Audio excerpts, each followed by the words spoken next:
Hey there, I'm Bruce. Welcome back to another video. In this one, I'm going to show you how I made all of these charcuterie boards.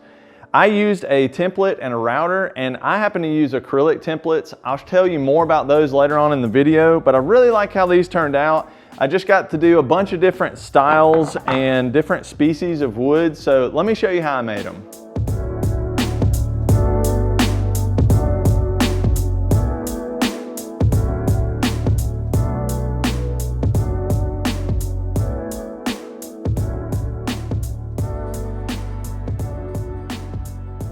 I pulled down some boards from the lumber rack as you just saw, and I've got a huge variety here that I think will be perfect for this. I've got some zebra wood, I think this is bloodwood, maybe some curly walnut, I think this is walnut, this is curly white oak, hickory, cherry, and maple. So just runs the gambit of everything that I have.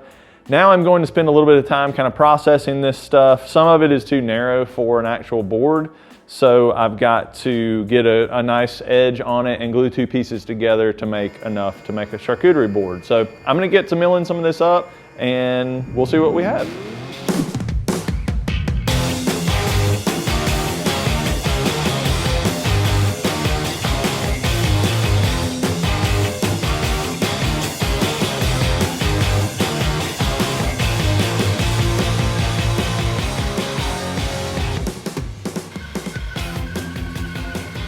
For the pieces that were relatively flat already, I could just go straight to the planer and get a smooth face on them.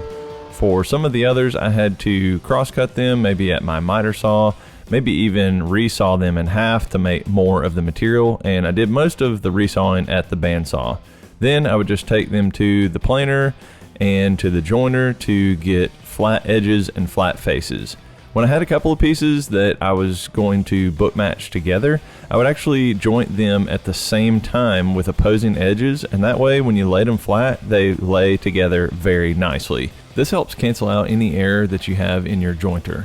For the one piece of zebra wood that I had, it was too tall to resaw at the bandsaw, so I took it to the table saw. In multiple passes, I raised the blade and resawed it, but it wouldn't quite cut all the way through. I finished the cut with my pull saw, and it worked quite well.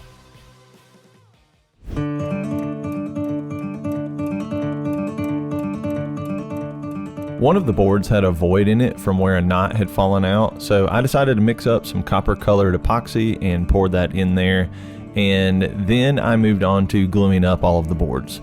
The ones that were mostly straight, I was able to glue up all in one giant clamp panel, and then a couple of the ones that had the odd shapes that I was kind of cobbling together, I glued up separately.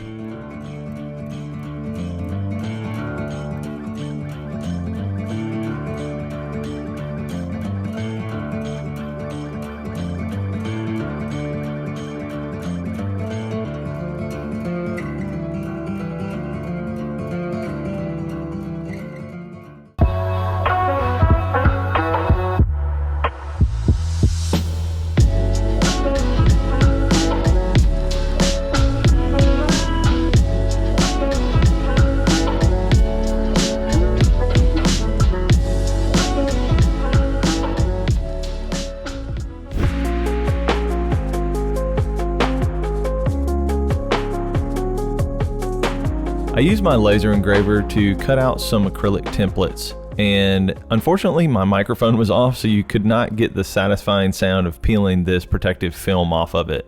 Before I did that though, I took all of these figured wood pieces to the drum sander. That's really important to use something like that to prevent tear out.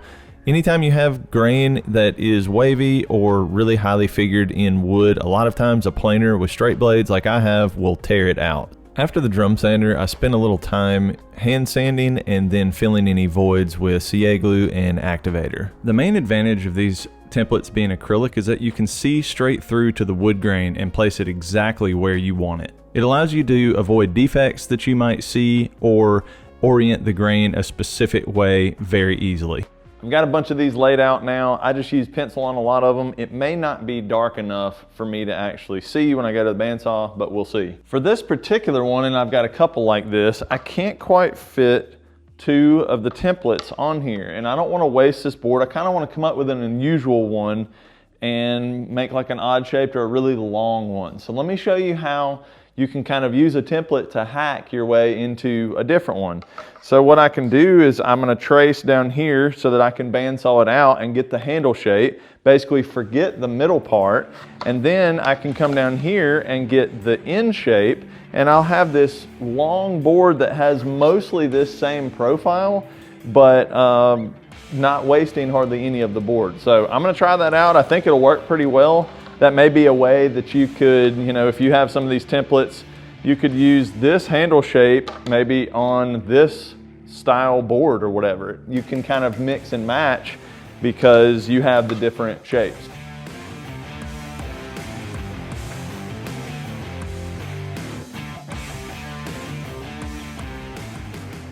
I got in some good bandsaw practice with all of these.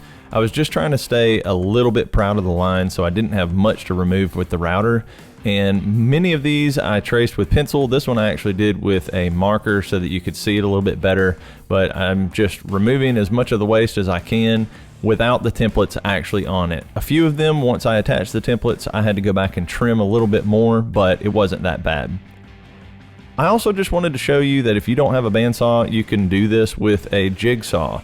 It's probably not going to be quite as fast, but it does work, and a couple of these I cut out with the jigsaw just so I could show that that's another easy way to do it. It was finally time to start doing some routing. I put a spiral up and down flush trim bit in my router and plunged it to the depth while it was still off that I needed it to be. You just want your bearings on the router to ride nicely along the edge of your template. Here are a couple of rules. When you're using a router handheld and you're going on the outside of an object, you always want to go in a counterclockwise direction. When you're on the inside of an object, like that little cutout hole for the handle, you want to be going clockwise. To secure the templates, I'm using the CA glue and painter's tape method.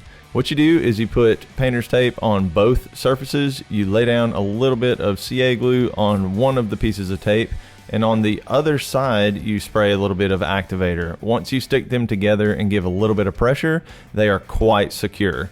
The reason this method is good is when you're done, you can pop them apart and then peel off the tape, and there's no residue left on your work pieces. If you want to pick up some of this Starbond CA glue, I'll have a link to it below, as well as all of the tools and materials that I use in this build.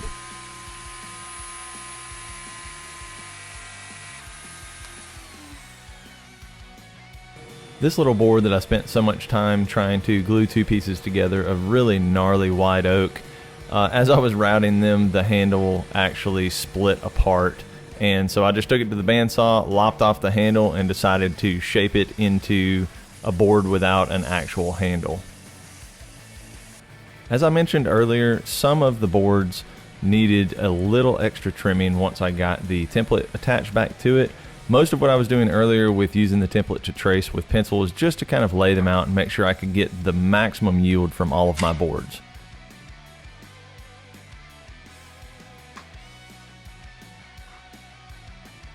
I was having trouble lining up the tape on the two pieces, so I got a hint from my buddy Drew on how to handle this. I would lay down some tape like usual on one piece, then make some little loops, and then I could take another piece of tape that's going to end up going on the template side and secure it upside down to those tape loops. Then I don't have to worry about lining my strips up. I can just lay the template down on it and secure it, and then when I pull it off, they are exactly lined up. Then I can proceed with the CA glue and activator as usual and know that my pieces are going to line up perfectly.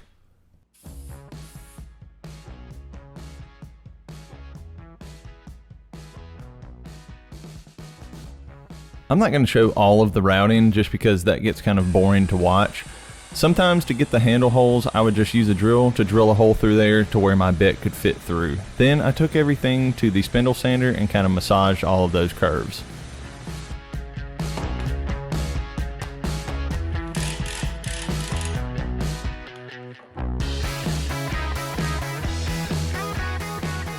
I used my trim router with a 1/8 inch roundover bit to put a nice edge on all of the pieces.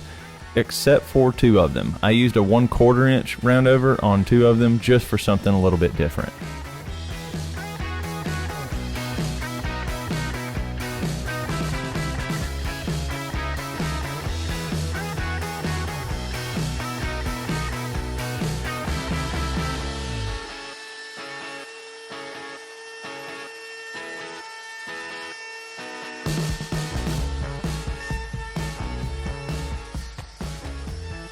One of the boards had a big splintery section and the roundover was not large enough to cover it. So I grabbed my Shinto rasp, which does a lot of shaping really quickly, and I just filed it down and kind of rounded that edge over. These boards are kind of fluid in their shape anyway, so it ended up looking pretty good. Next up was the arduous task of sanding everything. So everything had to be sanded up to 120, and then I hand sanded the edges just because of all of the curves. It did not do very well on the actual sander. Then I laid everything out and raised the grain with some water. What this does is raises up the fibers of the wood and makes them feel kind of fuzzy again, even though you had already sanded them smooth. And then once you dry them off and sand them again with a finer grit up to something like 220, the fibers lay back down and it stays smooth that way even when you rinse the board with use.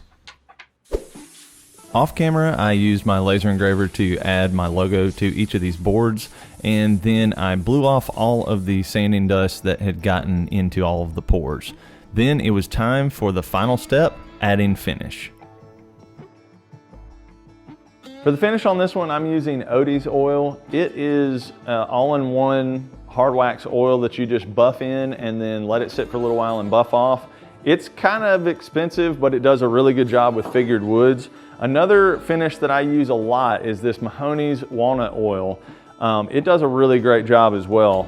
And probably the most inexpensive and maybe the most accessible would be just a bottle of mineral oil. So you can pick one of these up for about $2. I'll leave a link below to all of these if you want to check them out. Using those links helps me and supports the channel. If you happen to click those and purchase anything, I get a little bit of a kickback and it doesn't cost you anything.